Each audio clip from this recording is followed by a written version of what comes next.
Friends, class 3 Hindi 2।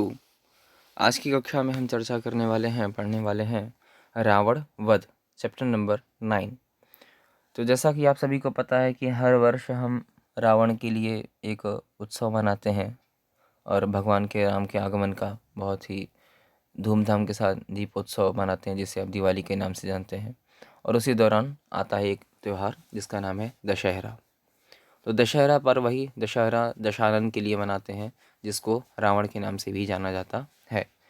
तो रावण और राम की कथा सर्ववेदित है, सर्वप्रचलित है। आप सभी जानते होंगे कि रावण किस प्रकार का था, कितना विद्वान था, लेकिन उतना ही बड़ा अभिमानी, उतना ही बड़ा पापी और अत्याचारी सभी के लिए बन गया था। तो उसके पाप और अत्याचार से कष्ट में रहने वाली पूरी जनता त्राहिमाम कर रही थी, कष्ट में थी। उन सभी के कष्ट को मिटाने और रावण का उद्धार करने के लिए प्रभु श्री राम, भगवान राम क्या किए, अयोध्या से अपने जो आश्रम में थे, जो 14 वर्ष का वनवास उनका चल रहा था, और वह लंका जाकर के रावण का वध करते हैं। तो उसमें भी पीछे कुछ रीज़न थे, कारण थे। क्यों? क्योंकि भगवान राम की जो पत्नी है सीता, तो माता सीता को रावण हरण करके ले गया था। तो वह भी एक सबसे बड़ा कारण, और जो जनता की समस्याएं, जो जनता का कल्याण, उसके पीछे जो हित था वह तो था ही। तो देखिए, रावण वध हम पढ़ने वाले हैं, और रावण का वध होना है। वध माने होता है किसी का हरण करना, किसी को मार देना, किसी को किल करना या समाप्त करना। तो कौन समाप्त हो रहा है? वह रावण समाप्त हो गया, वह रावण का वध हो गया, रावण हतः मार दिया गया। तो एक छोटी सी स्टोरी के माध्यम से, एक कविता के माध्यम से यह पढ़ने वाले हैं। किस्सा एक पुराना बच्चों, लंका में था एक रावण, राजा था महाअभिमानी, कांपता जिससे कण कण। किस्सा एक पुराना बच्चों, लंका में था एक रावण, राजा था महाअभिमानी, कांपता जिससे कण कण। सुंदर थी लंका, लंका में सोना ही सोना था। सुंदर थी लंका, लंका में सोना ही सोना था। लेकिन पुण्य नहीं, पापों का भरा हुआ दोना था। लेकिन पुण्य नहीं, पापों का भरा हुआ दोना था। तभी राम आए लेकर भालू बंदर की सेना। तभी राम आए लेकर भालू बंदर की सेना। साधा निशाना सच्चाई का तीर चलाया पैना। साधा निशाना सच्चाई का तीर चलाया पैना। लोभ पाप की लंका तब लोभ पाप की लंका तब धू धू जलकर हो गई खाक। दिए जले थे तब धरती पर अनगिन लाखों लाख। लोभ पाप की लंका तब धू धू जल हो गई खाक। दिए जले थे तब धरती पर अनगिन लाखों लाख। कटे शीश 10 बारी बारी। कटे शीश 10 बारी बारी। उस पापी रावण का चूर चूरू हुआ अभिमान। भार उतरा तब धरा का। कटे शीश 10 बारी बारी। उस पापी रावण का चूर चूर हुआ अभिमान। भार उतरा तब धरा का। यह कविता बहुत ही सुंदर कविता, अच्छे से चित्रण किया है, इसको लिखा है प्रकाश मनु जी ने। यह लेखक है, इस कविता के कवि हैं। इस कविता को इन्होंने गाया है, लिखा है।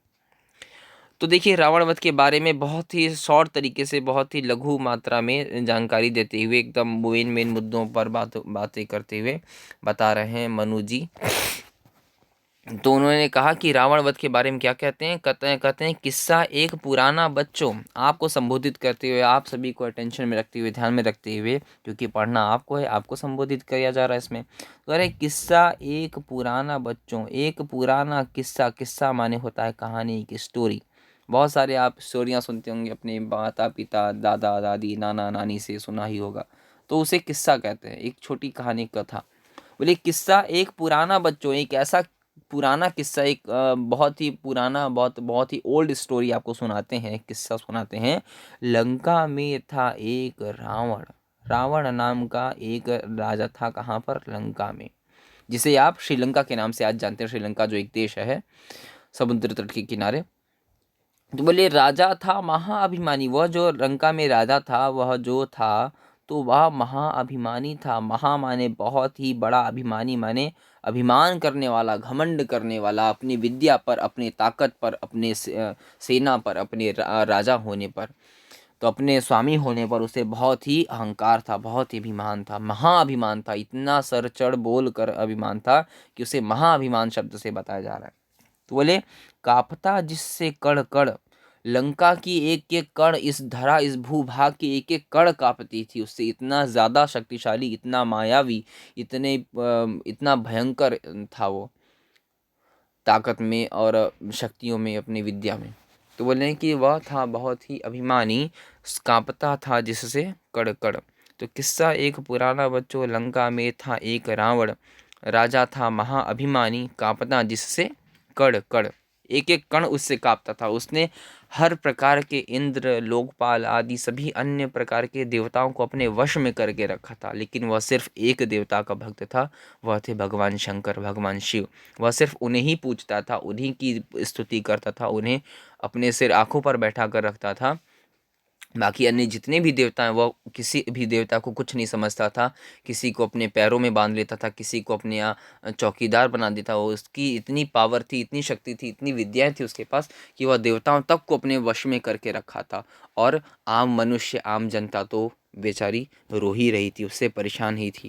तो बोले कि सुंदर थी लंका, लंका में सोना ही सोना था। यह तो आप कई बार रामायण सुने होंगे, रामायण आपने ज़रूर देखा होगा, तो यह बात आपको पता होगी कि श्रीलंका में जो राजा का महल था, जो पूरी लंका ही थी, जो लंका थी रावण की, वह जो राज्य था लंका, तो वह पूरा ही पूरा सोने का था किला। पूरा लंका सोने की बनी हुई थी। सोना जो एक धातु होता है जिसे लोग पहना करते हैं, बहुत ही अमूल्य रत्न होता है, तो वह सोने की लंका बनाया था। इतना धनाढ्य, इतना पराक्रमी, इतना वीर शूर था वह। तो वह कैसी लंका बनाया था, अपना राज्य कैसा निर्माण किया था, सोने का पूरा राज्य ही बना कर रखा था। पूरी सोने की लंका थी।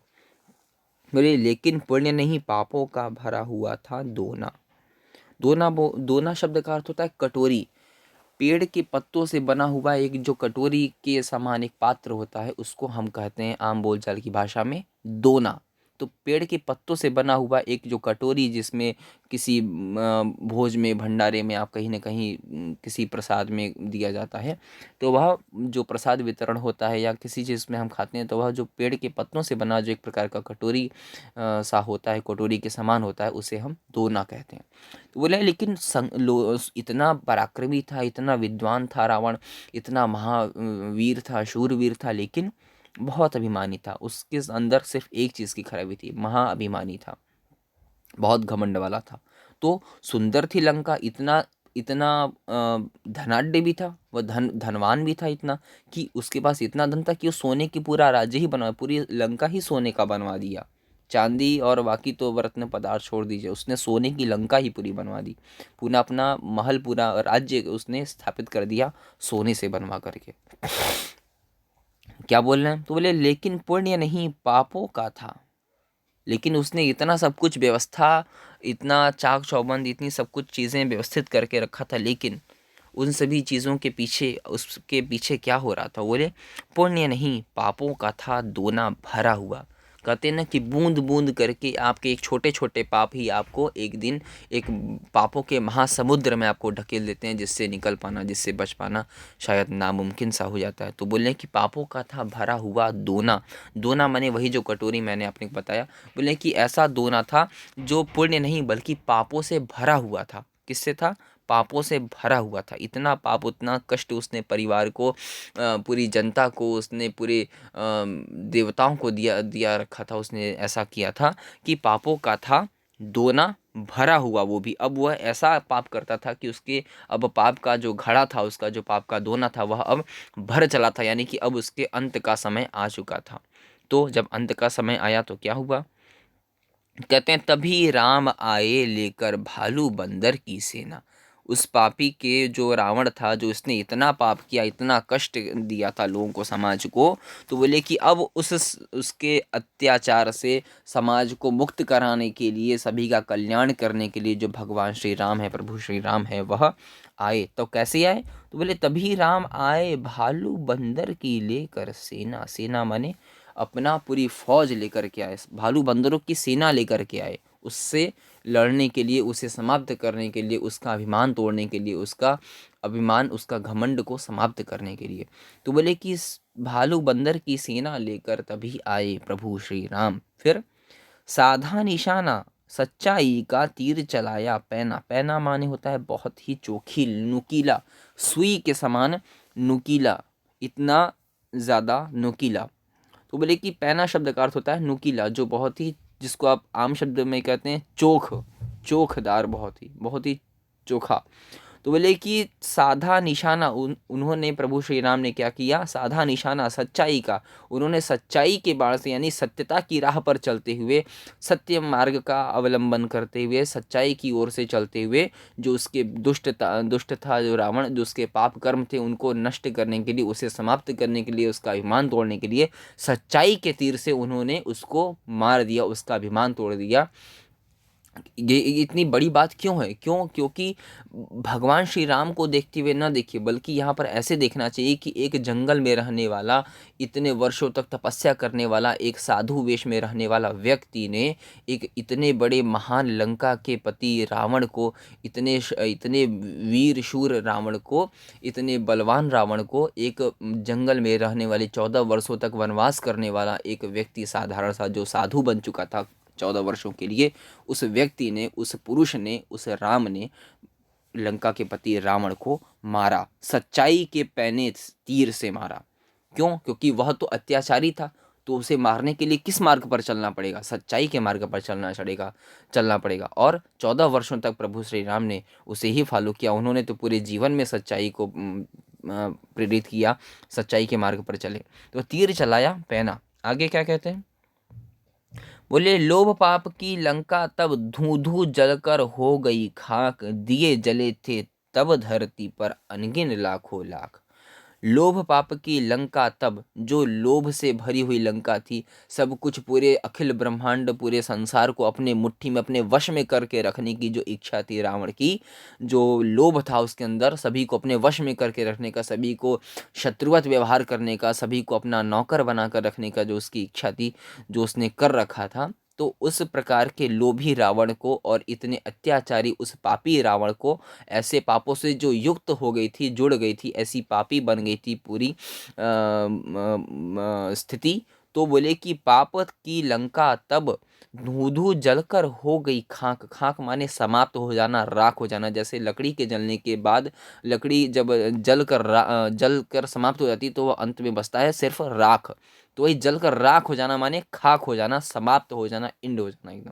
बोले धू धू जलकर हो गई खाक, यानी समाप्त हो गई। ऐसा सोने की लंका उसने जो बनाया था, निर्माण किया था, तो उस पाप से, उस लोभ से उन्होंने मुक्त करा दिया, उसका अभिमान तोड़ दिया। सब कुछ जल कर हो गया खाक, समाप्त हो गया, कुछ भी बचा नहीं जब युद्ध हुआ। तो फिर दिए जले थे तब धरती पर अनगिन लाखों लाख। तो प्रभु श्री राम के 14 वर्ष वनवास को काटकर अयोध्या के वापस आने पर, अपने राज्य में पुनः आने पर, और इतने अत्याचारी, इतने दुष्ट पापी रावण को मुक्त कराने के लिए, लोगों को मुक्त कराने के लिए, उसके पाप से, उसके अत्याचार से, इस खुशी में लोगों ने उनके स्वागत में और रावण के मरने की खुशी में दीप जलाए थे, दीप दान किया था। दीप जलाकर, पटाखे फोड़कर खुशियाँ मनाई थी उसके मृत्यु को प्राप्त होने पर, भगवान श्री राम के, प्रभु के अपने स्थान पर, अपने घर को वापस अयोध्या में लौटने की खुशी में। तो अनगिन लाखों लाख, अनगिन माने होता है अनगिनत, गिना ही जिसे ना जा सके, वह शब्द होता है अनगिन। फिर क्या बोलने आगे? तो किस प्रकार मारा? तो बोले कटे शीश 10 बारी बारी। रावण के कितने शीश थे? 10 सिर थे। रावण के 10 शीश थे, माने सिर थे। तो शीश माने होता है सिर, जिसे आप हेड भी कहते हैं। तो रावण के 10 शीश, वह कहते हैं कि 6 शास्त्र और चारों वेद को 6 और 4 मिलाकर 10 होता है। तो 4 प्रकार के वेद होते हैं और 6 शास्त्र होते हैं हमारे संस्कृति, हमारी सभ्यता में। तो हमारे सनातन धर्म में 6 शास्त्रों और 4 वेदों को वह अपने एक एक मुख से बोला करता था, इसीलिए उसके 10 आनंद, 10 शीश थे। और इसी को दशानन भी कहा जाता है। तो रावण का एक पर्यायवाची शब्द अगर पूछा जाए आपसे, तो आप बोल सकते हैं दशानन। ठीक है। दश आनन, आनन माने होता है मुख, तो जिसके पास 10 ठो आनन है, 10 आनन है जिसके पास, वह है दशानन। और संसार में वह केवल कहता था कि न भूतो न भविष्यति, न अब हुआ है और न कभी होगा। तो रावण खुद अपने लिए यह वाक्य कहता था कि रावणो हम, मैं रावण हूँ, न भूतो न भविष्यति, मेरे जैसा न कभी कोई हुआ है इतिहास में और न भविष्य में कभी कोई उत्पन्न होगा। तो इस प्रकार से कहता था कि कटे शीश 10 बारी बारी, उसके दशों शीश, जो अभिमान से युक्त उसके जो शीश थे, जब वो दशों शीशों को लेकर चलता था तो पृथ्वी को कुचल दिया करता था, सूर्य को अपनी मुट्ठी में ले लेता था। इतनी ज़बरदस्त ताकत, इतना महान था वो, इतना विद्वान होने के कारण ही उसे अभिमान था, इतना धनाढ्य था, इतना अहंकारी था। तो बोले कि कटे शीश 10 बारी बारी, उसके दशों शीश जो अभिमान युक्त शीश थे, वह दशों शीश उसके कट गए, गिर गए, समाप्त हो गए। उस पापी रावण का, वो जो पाप से युक्त रावण के जो शीश थे, जो अभिमान से भरे हुए उसके जो शीश थे, वह शीशों को भगवान राम ने एक एक करके काट दिया, उसके अभिमान को हटा दिया, नष्ट कर दिया।